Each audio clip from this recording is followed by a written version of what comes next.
Chapter 3, The Spouter-Inn. Entering that gable-ended Spouter-Inn, you found yourself in a wide, low, straggling entry with old-fashioned wainscots, reminding one of the bulwarks of some condemned old craft.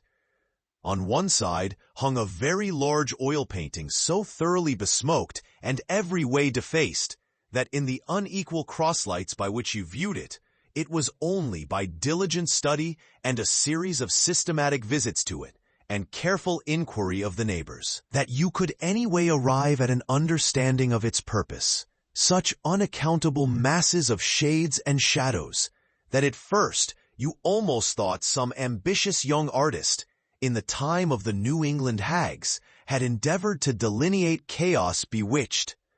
But by dint of much and earnest contemplation, and oft-repeated ponderings, and especially by throwing open the little window towards the back of the entry, you at last come to the conclusion that such an idea, however wild, might not be altogether unwarranted.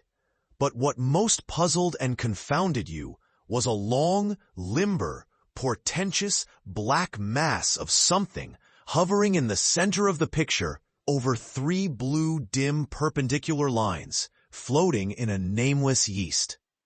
A boggy, soggy, squitchy picture truly, enough to drive a nervous man distracted. Yet was there a sort of indefinite, half-attained, unimaginable sublimity about it that fairly froze you to it, till you involuntarily took an oath with yourself to find out what that marvelous painting meant. Ever and anon a bright, but alas, deceptive idea would dart you through. It's the Black Sea in a midnight gale. It's the unnatural combat of the four primal elements. It's a blasted heath. It's a Hyperborean winter scene. It's the breaking up of the ice-bound stream of time. But at last, all these fancies yielded to that one portentous something in the picture's midst. That, once found, out, and all the rest were plain. But stop. Does it not bear a faint resemblance to a gigantic fish, even the great Leviathan himself? In fact, the artist's design seemed this, a final theory of my own, partly based upon the aggregated opinions of many aged persons with whom I conversed upon the subject. The picture represents a Cape Horner in a great hurricane, half-foundered ship weltering there with its three dismantled masts alone visible, and an exasperated whale, purposing to spring clean over the craft, is in the enormous act of impaling himself upon the three mastheads. The opposite wall of this entry was hung all over with a heathenish array of monstrous clubs and spears. Some were thickly set with glittering teeth resembling ivory saws, others were tufted with knots of human hair, and one was sickle-shaped, with a vast handle sweeping round like the segment made in the new-mown grass by a long-armed mower. You shuddered as you gazed, and wondered what monstrous cannibal and savage could ever have gone a death-harvesting with such a hacking, horrifying implement. Mixed with these were rusty old whaling lances and harpoons all broken and deformed. Some were storied weapons. With this once long lance, now wildly elbowed, 50 years ago did Nathan Swain kill 15 whales between a sunrise and a sunset. And that harpoon, so like a corkscrew now, was flung in Javan seas, and run away with by a whale, years afterwards slain off the Cape of Blanco. The original iron entered nigh the tail, and like a restless needle sojourning in the body of a man, traveled full 40 feet, and at last was found embedded in the hump. Crossing this dusky entry, and on through yon low arched way, cut through what in old times must have been a great central chimney with fireplaces all round, you enter the public room, a still duskier place. Is this with such low ponderous beams above, and such old wrinkled planks beneath, that you would almost fancy you trod some old craft's cockpits, especially of such a howling night, when this corner-anchored old ark rocked so furiously. On one side stood a long, low, shelf-like table covered with cracked glass cases. filled with dusty rarities gathered from this wide world's remotest nooks. Projecting from the further angle of the room stands a dark-looking den, the bar, a rude attempt at a right whale's head. Be that how it may, there stands the vast arched bone of the whale's jaw, so wide a coach might almost drive beneath it. Within are shabby shelves, ranged round with old decanters, bottles, flasks, and in those jaws of swift destruction, like another cursed Jonah, by which name indeed they called him, bustles a little, withered old man, who, for their money, dearly sells the sailors deliriums and death. Abominable are the tumblers into which he pours his poison. Though true cylinders without, within, the villainous green goggling glasses deceitfully tapered downwards to a cheating bottom. Parallel meridians rudely pecked into the glass surround these footpads goblets. Fill to this mark, and your charge is but a penny. To this, a penny more, and so on to the full glass, the Cape Horn measure, which you may gulp down for a shilling. Upon entering the place, I found a number of young seamen gathered about a table, examining by a dim light divers specimens of scrimshander. I sought the landlord, and telling him I desired to be accommodated with a room, received for answer that his house was full, not a bed unoccupied. But avast, he added, tapping his forehead, you hain't no objections to sharing a harpooner's blanket, have ye? I suppose you're goin' a whalin', so you'd better get used to that sort of thing. I told him that I never liked to sleep two in a bed, that if I should ever do so it would depend upon who the harpooner might be, and that if he, the landlord, really had no other place for me, and the harpooner was not decidedly objectionable, why, rather than wander further about a strange town on so bitter a night, I would put up with the half of any decent man's blanket. I thought so. All right, take a seat. Supper? You want supper? Supper will be ready directly. I sat down on an old wooden settle, carved all over like a bench on the battery. At one end, a ruminating tar was still further adorning it with his jackknife, stooping over and diligently working away at the space between his legs. He was trying his hand at a ship under full sail, but he didn't make much headway, I thought. At last some 4 or 5 of us were summoned to our meal in an adjoining room. It was cold as Iceland, no fire at all. The landlord said he couldn't afford it. Nothing but 2 dismal tallow candles, each in a winding sheet. We were fain to button up our monkey jackets and hold to our lips cups of scalding tea with our half-frozen fingers. But the fare was of the most substantial kind, not only meat and potatoes, but dumplings. Good heavens, dumplings for supper.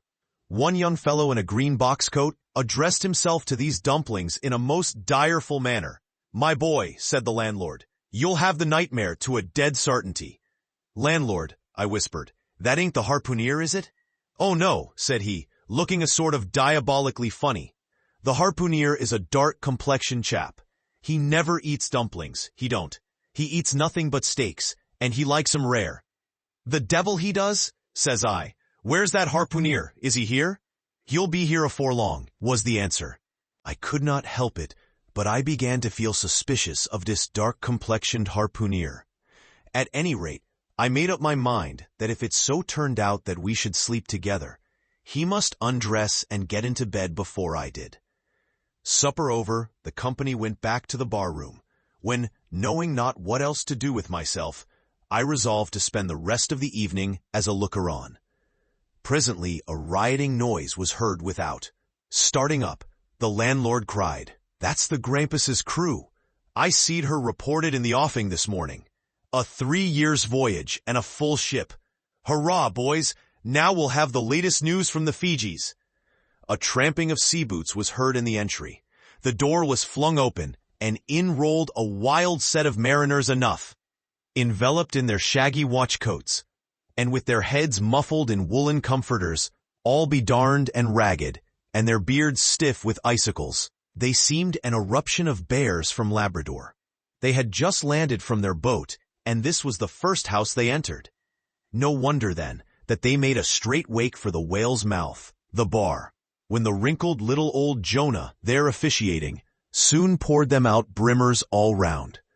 One complained of a bad cold in his head, upon which Jonah mixed him a pitch-like potion of gin and molasses, which he swore was a sovereign cure for all colds and catarrhs whatsoever, never mind of how long-standing, or whether caught off the coast of Labrador, or on the weather side of an ice island. The liquor soon mounted into their heads, as it generally does even with the errantest topers newly landed from sea, and they began capering about most obstreperously. I observed, however, that one of them held somewhat aloof, and though he seemed desirous not to spoil the hilarity of his shipmates by his own sober face, yet, upon the whole, he refrained from making as much noise as the rest. This man interested me at once, and since the sea gods had ordained that he should soon become my shipmate, though but a sleeping partner one, so far as this narrative is concerned, I will here venture upon a little description of him. He stood full 6 feet in height, with noble shoulders and a chest like a cofferdam. I have seldom seen such brawn in a man. His face was deeply brown and burnt, making his white teeth dazzling by the contrast, while in the deep shadows of his eyes floated some reminiscences that did not seem to give him much joy.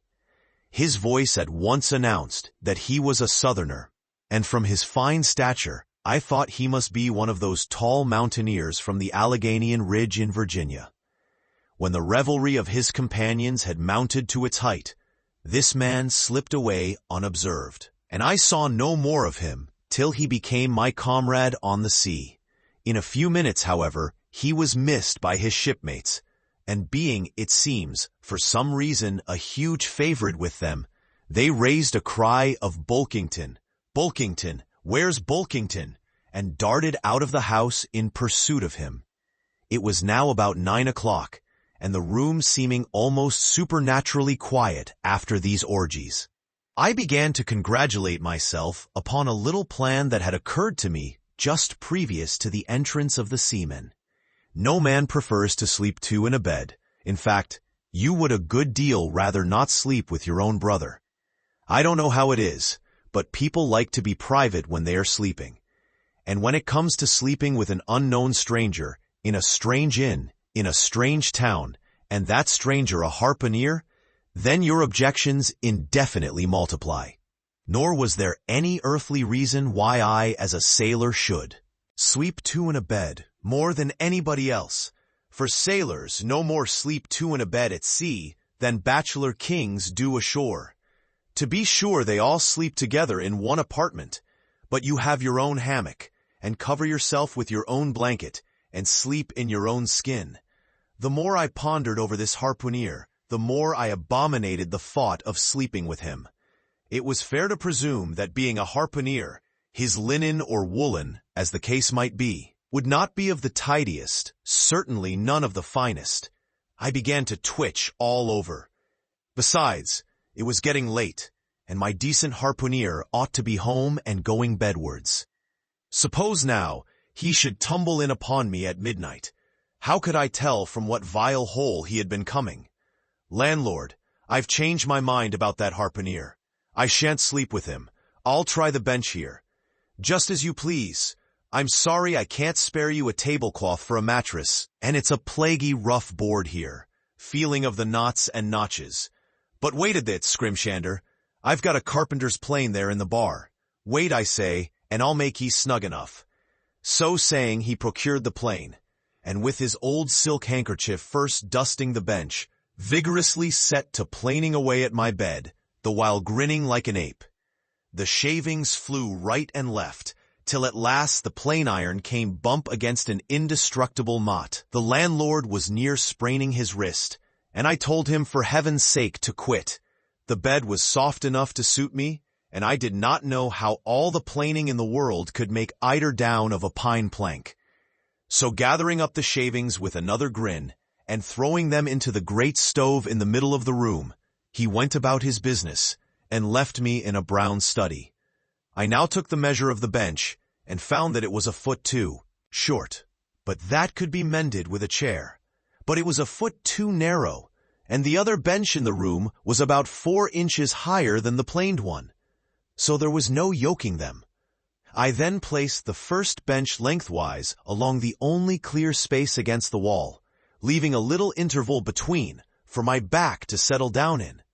But I soon found that there came such a draught of cold air over me from under the sill of the window that this plan would never do at all, especially as another current from the rickety door met the one from the window, and both together formed a series of small whirlwinds in the immediate vicinity of the spot where I had fought to spend the night. The devil fetch that harpooneer, thought I.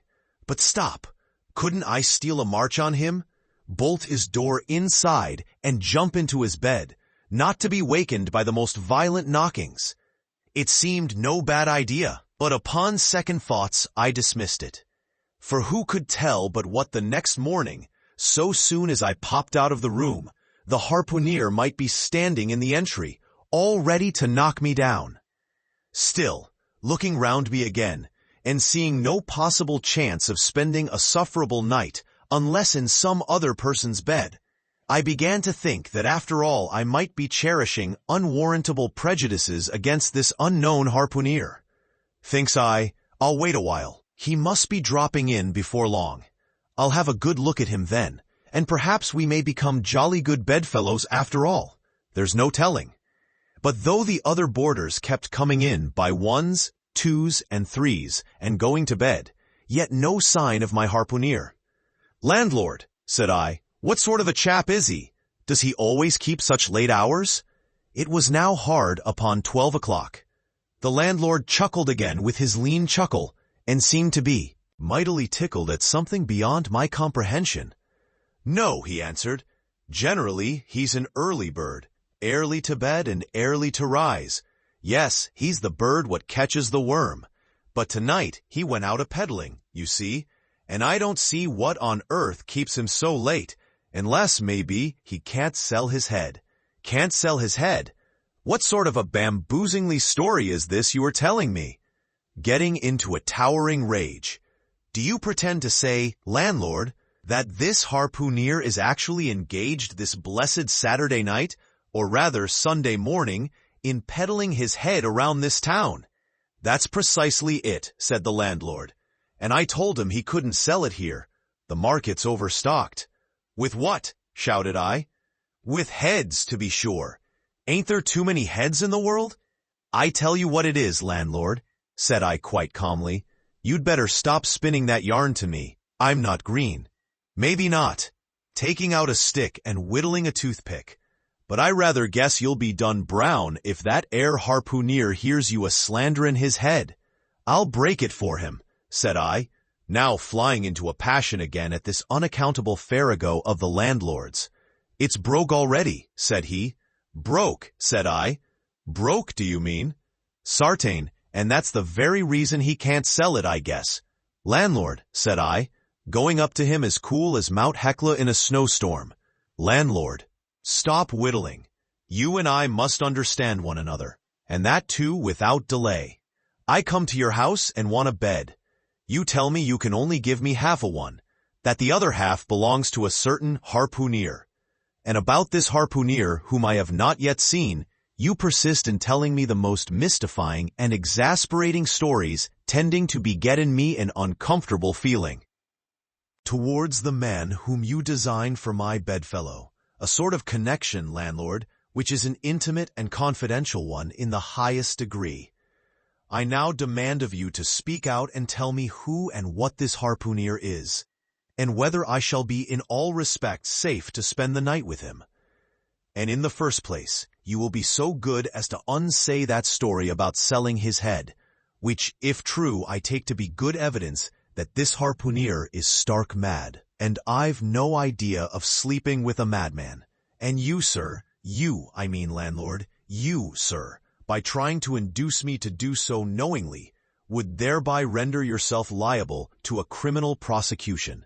"Wall," said the landlord, fetching a long breath, "that's a purty long sarmon for a chap that rips a little now and then.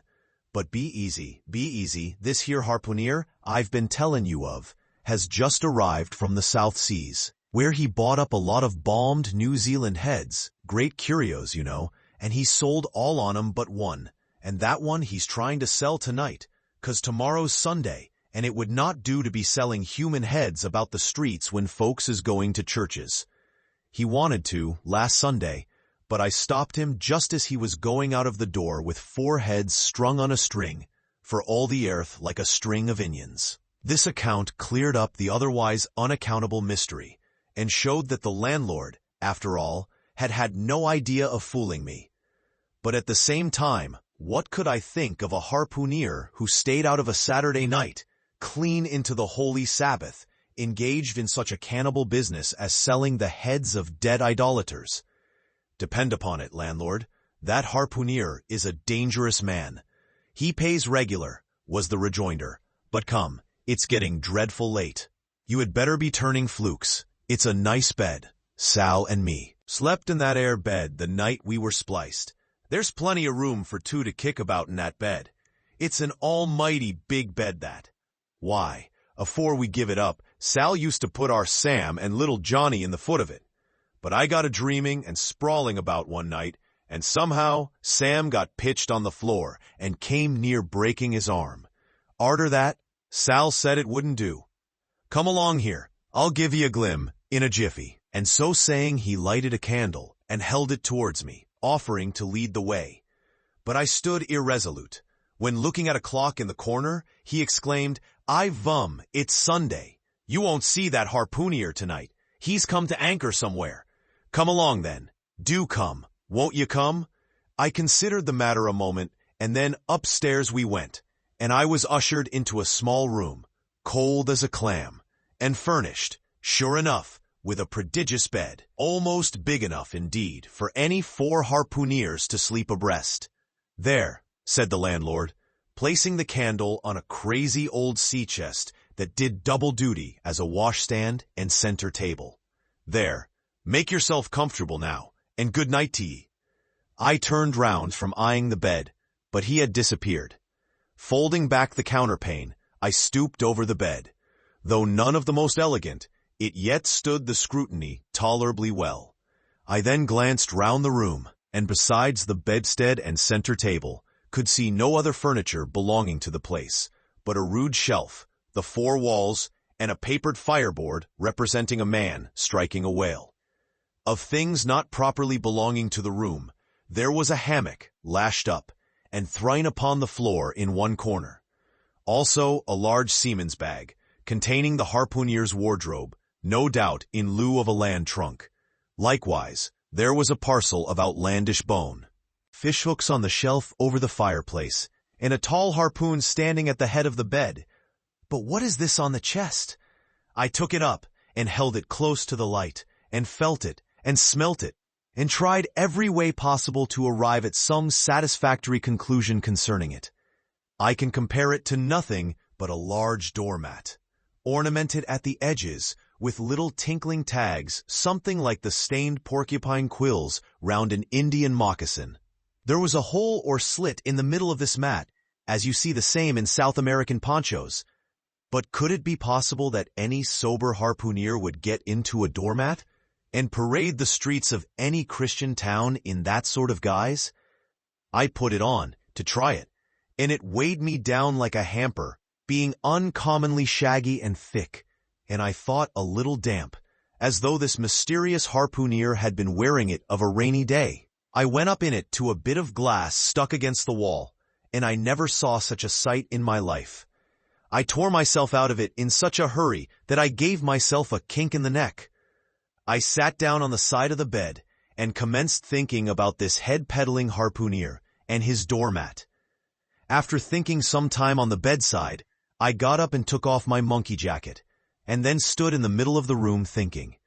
I then took off my coat and thought a little more in my shirt sleeves, but beginning to feel very cold now, half undressed as I was, and remembering what the landlord said about the harpooneers not coming home at all that night, it being so very late, I made no more ado, but jumped out of my pantaloons and boots, and then blowing out the light, tumbled into bed, and commended myself to the care of heaven. Whether that mattress was stuffed with corncobs or broken crockery, There is no telling, but I rolled about a good deal, and could not sleep for a long time. At last I slid off into a light doze, and had pretty nearly made a good offing towards the land of Nod, when I heard a heavy footfall in the passage, and saw a glimmer of light come into the room from under the door. Lord save me, thinks I, that must be the harpooneer, the infernal head peddler. But I lay perfectly still, and resolved not to say a word till spoken to, holding a light in one hand and that identical New Zealand head in the other. The stranger entered the room, and without looking towards the bed, placed his candle a good way off from me on the floor in one corner, and then began working away at the knotted cords of the large bag I before spoke of as being in the room. I was all eagerness to see his face, but he kept it averted for some time while employed in unlacing the bag's mouth. This accomplished, however, he turned round, when, good heavens, what a sight! Such a face! It was of a dark, purplish, yellow color, here and there stuck over with large, blackish-looking squares. Yes, it's just as I thought. He's a terrible bedfellow. He's been in a fight, got dreadfully cut, and here he is, just from the surgeon. But at that moment he chanced to turn his face so towards the light that I plainly saw they could not be sticking plasters at all, those black squares on his cheeks. They were stains of some sort or other. At first I knew not what to make of this, but soon an inkling of the truth occurred to me. I remembered a story of a white man, a whaleman too, who, falling among the cannibals, had been tattooed by them. I concluded that this harpooneer, in the course of his distant voyages, must have met with a similar adventure. And what is it, thought I? After all, it's only his outside. A man can be honest in any sort of skin. But then, what to make of his unearthly complexion? That part of it, I mean, lying round about and completely independent of the squares of tattooing. To be sure, it might be nothing but a good coat of tropical tanning, but I never heard of a hot sun's tanning a white man into a purplish yellow one.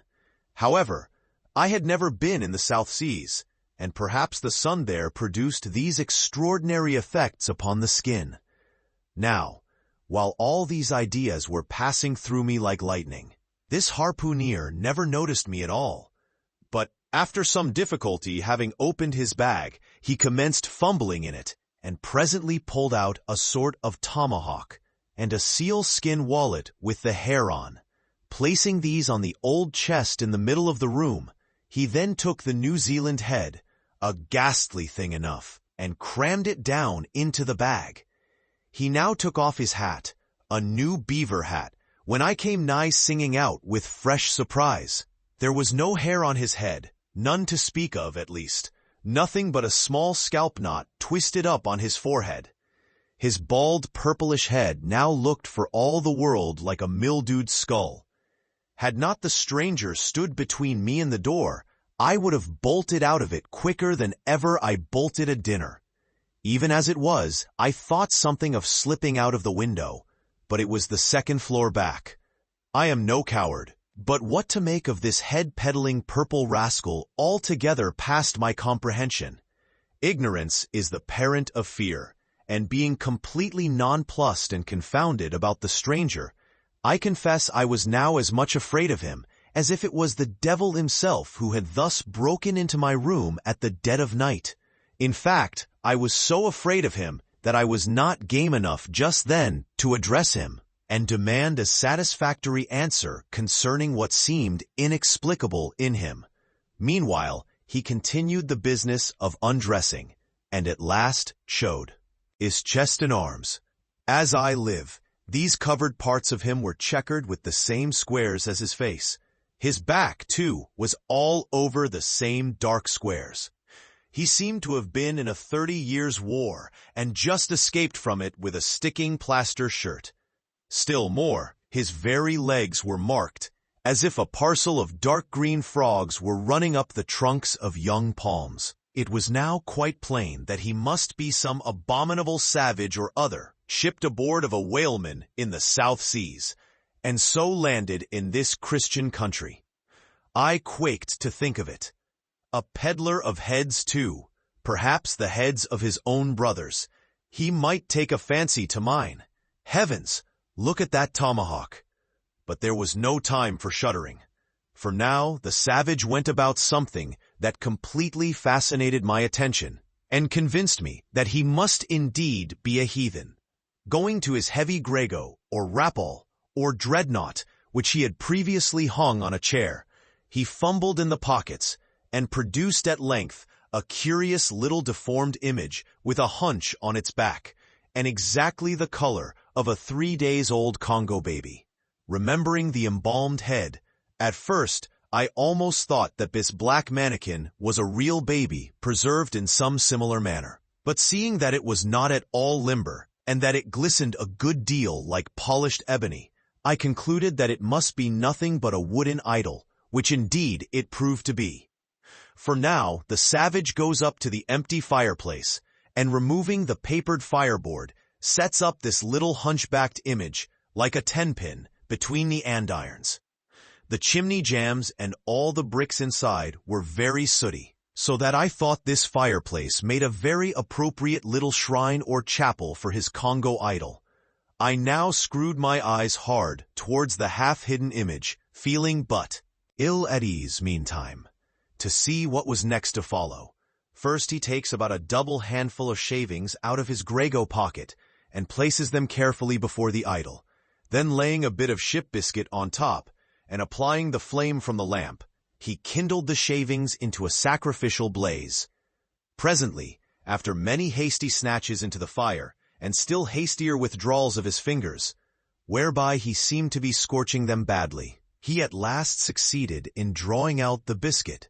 Then blowing off the heat and ashes a little, he made a polite offer of it to the little Negro. But the little devil did not seem to fancy such dry sort of fare at all. He never moved his lips.